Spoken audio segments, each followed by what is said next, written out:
Hello বন্ধুরা, তোমরা কি জানো আমাদের এই পুরো শরীরে ৭২,০০০ নাড়িজ আছে। আমাদের প্রাচীন ভারতীয় যে বিজ্ঞান শিব স্বর বিজ্ঞান, এটা অত্যন্তই আধুনিক। এখন নিউরোলজিস্ট, সায়েন্টিস্ট, ডাক্তার সবাই কিন্তু এটা নিয়ে এখন রিসার্চে উঠে পড়ে লেগে পড়েছে। তোমরা নিশ্চয়ই আরও জানো যে আমাদের শরীরে ৩টে দোষ আছে, যেমন কফ, পিত্ত, বায়ু। ৩টে গুণ আছে, সত্ত্ব, রজ, তম। তেমনি এই নাড়িগুলোর মধ্যে ৩টে হচ্ছে মেন নাড়ি।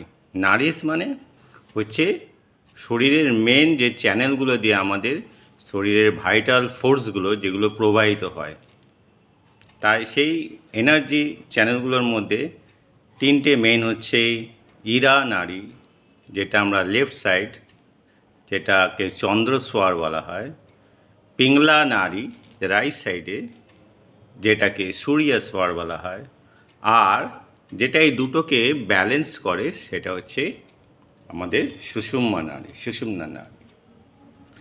এই ৩টে নাড়ি আর দুটো স্বর। স্বর হচ্ছে শিব স্বর বিজ্ঞানে আমাদের মহাদেব শিব মাতা পার্বতীর অনুরোধে যে বিজ্ঞানটা উনি দিয়েছেন, তথা সেই বিজ্ঞানটা সমগ্র মানব সমাজের এখন খুবই কাজে লাগছে। সেই বিজ্ঞানটাই হচ্ছে স্বর বিজ্ঞান। স্বর হচ্ছে শ্বাস, শরীরের মধ্যে থেকে যে শ্বাসটা আমাদের লেফট নস্ট্রিল এবং রাইট নস্ট্রিল থেকে বেরিয়ে আসছে, সেই ব্রিদিং, এক্সেল ব্রিদিংটাকে বলা হয় স্বর।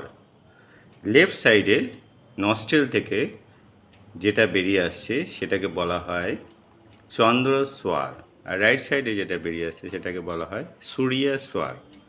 এই স্বরগুলোকে আমরা বুঝে নিয়ে তারপরে সেটাকে আমরা সেইভাবে ব্যবহার করতে পারলে আমাদের যে কোনো মনের আশা আকাঙ্ক্ষা সবই কিন্তু, কামনা বাসনা সবই কিন্তু পূরণ করা সম্ভব।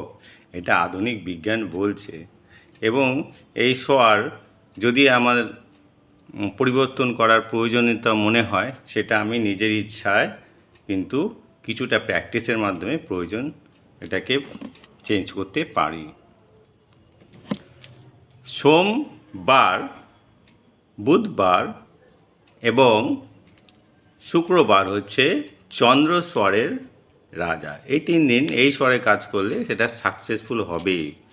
আর মঙ্গল, শনি এই 2 দিন হচ্ছে সূর্যস্বরের রাজা। এই 2 দিনে এই স্বরে কাজ করলে সেটা সাকসেসফুল হতে বাধ্য। আর যে কোনো মাঙ্গলিক কাজ, যেমন বিয়ে, আবার অন্নপ্রাশন, গৃহপ্রবেশ প্রভৃতি, এগুলো আমাদের চন্দ্রস্বরে করা উচিত। অন্যান্য কাজ যেমন যেগুলোতে অনেক এনার্জি দরকার হয়, বোল্ডনেস দরকার হয়, যেমন যুদ্ধ বিগ্রহ এবং আরও আছে যেমন কোর্ট কেস করা, সেইগুলোতে আমাদের কি করতে হয়, সূর্যস্বরে বা এই মঙ্গল শনি বার দিনে করতে হয়। সেই দিনের রাজা হচ্ছে সূর্যস্বর। এগুলো আমরা বুঝতে পারি কখন কোন স্বরটা আমাদের শরীরের মধ্যে চলছে। সেটা আমরা যদি আমরা দেখে নিই যে এইভাবে দেখতে পারি। যেমন এখন আমার চন্দ্রস্বর চলছে, বা এইভাবেও দেখা যেতে পারে। জোরে শ্বাসটাকে ফেললে আমরা এইভাবেও দেখতে পারি যে কোন দিক থেকে স্বরটা বইছে। ঠিক আছে। আর আরেকটা করা যায়, যেটা হচ্ছে নাক দিয়ে বন্ধ করলাম, ডান নাক, জোরে জোরে